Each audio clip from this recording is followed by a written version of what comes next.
bonne idée. Culture.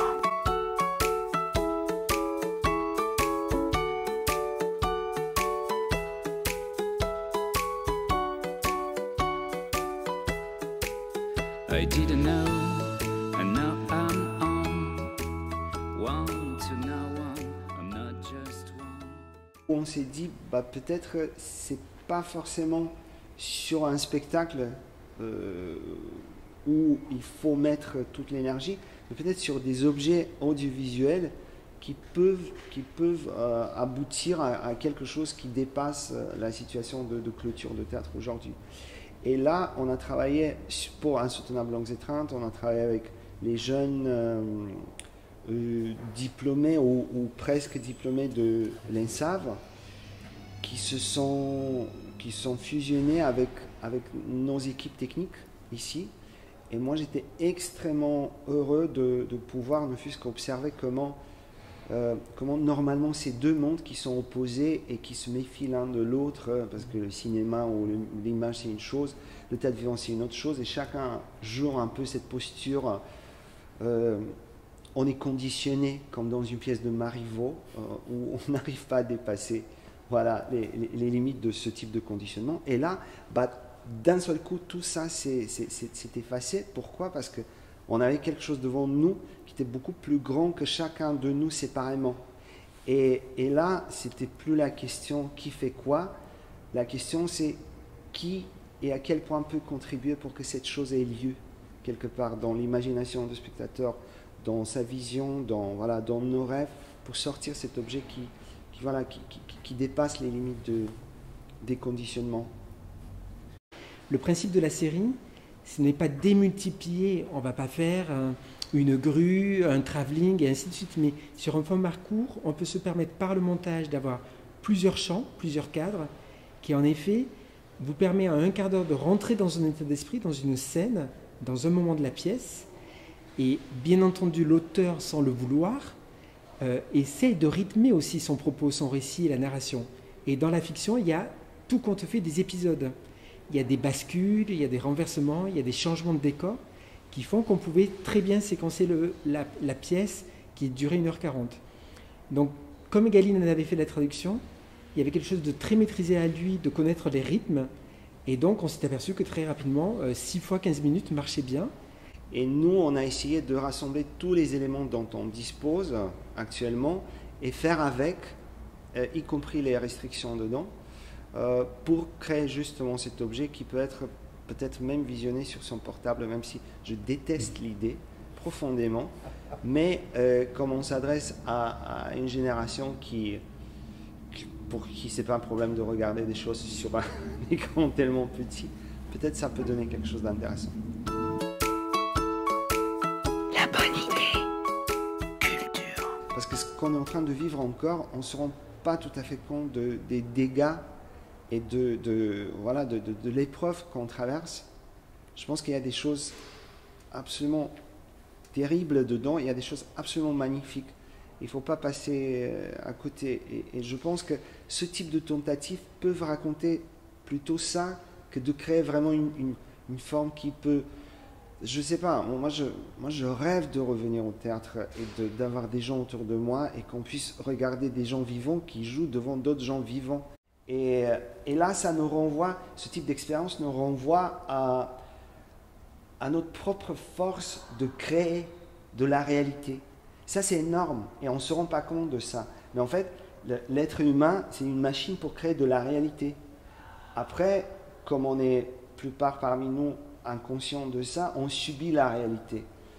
Il y en a certains qui ne subissent plus, mais qui le créent. Voilà. Et ça, c'est en fait c'est un léger déplacement dans la tête qui, en fait, tout d'un coup, change tout et ouvre des perspectives. Et je pense que le théâtre nous propose cette possibilité de cette prise de conscience, en fait. Et c'est ça ce qui le rend tellement fort. La bonne idée. Culture. Dynamique d'une cité qui soit intégrée dans un centre-ville, dans une dynamique de quartier. Comment il y a un respect aussi de qui y habite, qu'est-ce qu'on y fait, qu'est-ce que veut dire le mot création, invention, et ainsi de suite. Donc tout ça, on est en train de le fabriquer. Alors, prochaine étape, je ne sais pas parce que je n'ai pas pris rendez-vous, mais pour être honnête, je ne me fixe pas de limite. Dans le sens où, quand on est arrivé et qu'on a eu l'idée du restaurant, on voulait qu'il y ait du monde tous les soirs, on voulait qu'il y ait de la musique, on voulait qu'il y ait de l'ambiance au-delà des jours de représentation. Donc, c'était un souhait. Après, avec qui on le fait, prend une forme plutôt qu'une autre. La ruche qui dit oui, qui distribue les légumes, le marché des créateurs qu'on a avec des créateurs et créatrices toulousaines au mois de décembre de chaque année est vraiment des souhaits de rendez-vous.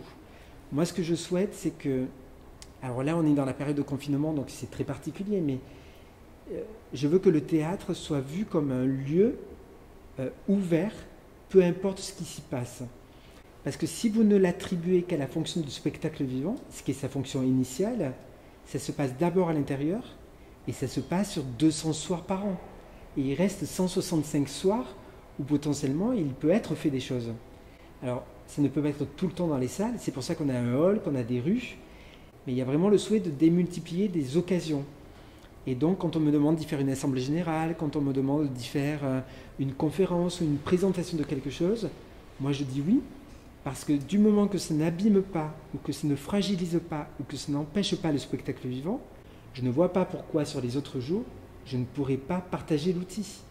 Nous ne sommes que locataires, nous ne sommes pas propriétaires. Donc en tant que locataire, j'ai plutôt envie de dire, regardez, c'est pas mal là où j'habite, donc venez en profiter, et que je ne sois pas simplement le seul à en profiter. La bonne idée. Culture. Je pense que le théâtre classique, ou n'importe quelle pièce classique de théâtre, un jour était une pièce contemporaine.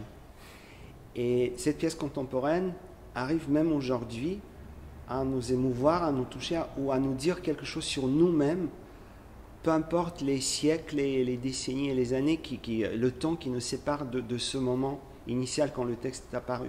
Et je pense que les classiques doivent être traités de la même façon. Ce n'est pas une question de moderniser les classiques. Quelqu'un m'a dit récemment une chose très belle. Il m'a dit, les classiques, on ne peut pas les faire taire en fait. Ils ne se taisent pas. On peut tout faire avec eux, mais ils vont continuer à nous parler justement parce qu'ils arrivent à nous atteindre à un niveau qui est hors temps, hors espace, hors tout. Et la question des classiques aujourd'hui, c'est, comme d'ailleurs tous les jours, c'est comment, au théâtre en tout cas, comment trouver la forme la plus adéquate pour que cette voix soit audible, soit forte, soit émouvante aussi. Et je pense que, voilà, moi, même quand j'étais jeune metteur en scène, je ne comprenais pas du tout la notion des textes contemporains je ne comprenais pas. On avait Shakespeare, on avait Molière, on avait des textes tellement magnifiques. À quoi bon? Après, bien évidemment, tu comprends qu'il faut assurer les classiques de demain, peut-être, où il faut aussi trouver des espaces qu'on n'a pas encore à explorer suffisamment.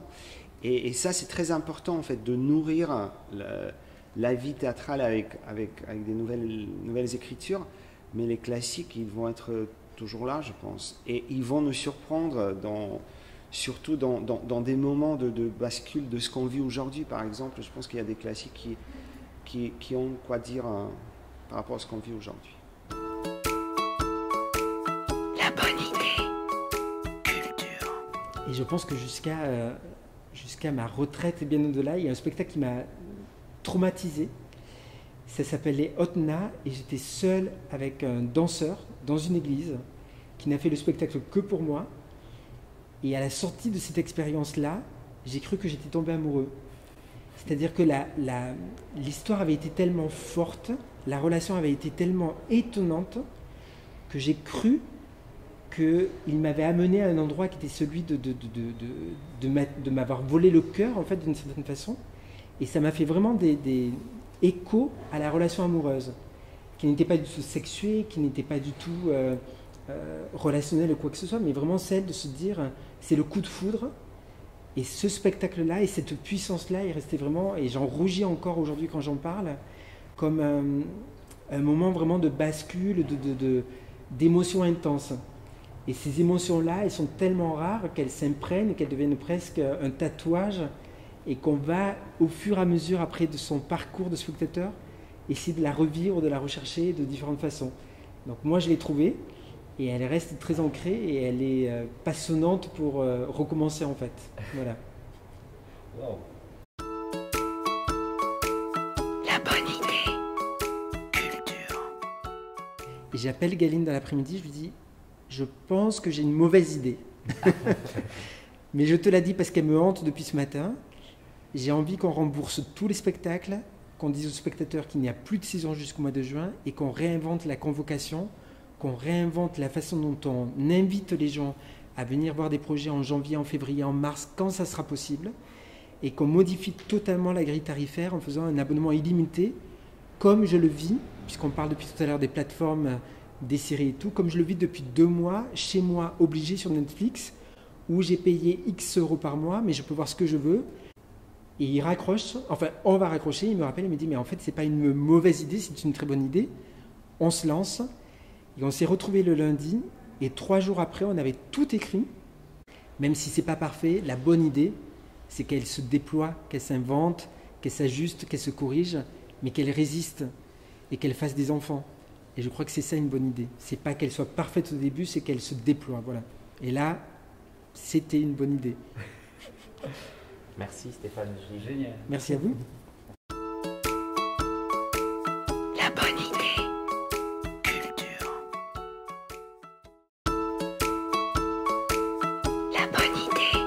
Gate 22. Maison Sapin. Marc Deloche. By Catinote. Potifique. Looping Baby. L'interprète. Très. Malabar Princesse. Joaillerie Picmal Baron. Électroposé.